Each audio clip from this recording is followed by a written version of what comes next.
Dans la vie, il y a les personnes qui détestent parler de la mort et il y a les autres. Parmi ces derniers se trouve Patrick Sébastien. À 69 ans, l'ancien animateur phare de France Télévisions a conscience que la vie peut s'arrêter d'un jour à l'autre, sans prévenir.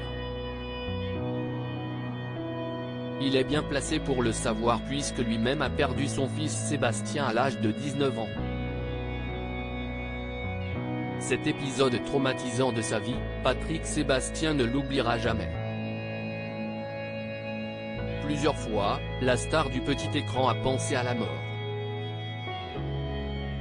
Il a même tenté de se la donner à plusieurs reprises, sans avoir, et heureusement, le courage d'aller au bout. Mais pour autant, si un drame venait à lui arriver, ses proches n'auraient plus grand-chose à organiser pour le jour de ses obsèques. Comme il l'a si bien fait savoir dans l'émission En aparté diffusée ce mardi 3 janvier sur Canal+, il a déjà tout prévu. Si est dans le village de Martel dans le Lot-et-Garonne si cher à son cœur, que Patrick Sébastien sera inhumé puisqu'il y a acheté une concession.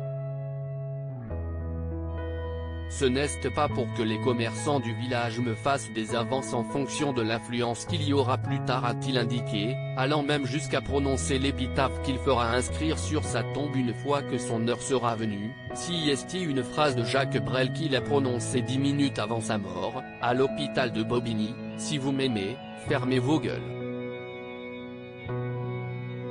Patrick Sébastien, confronté à la mort il y a quelques jours dans l'émission Le Grand Bluff, 30 ans déjà, dans laquelle il bernait des animateurs en se faisant passer pour des candidats de leur émission, Patrick Sébastien revenait sur la tragique disparition de son fils dans un accident de moto survenu en Camargue.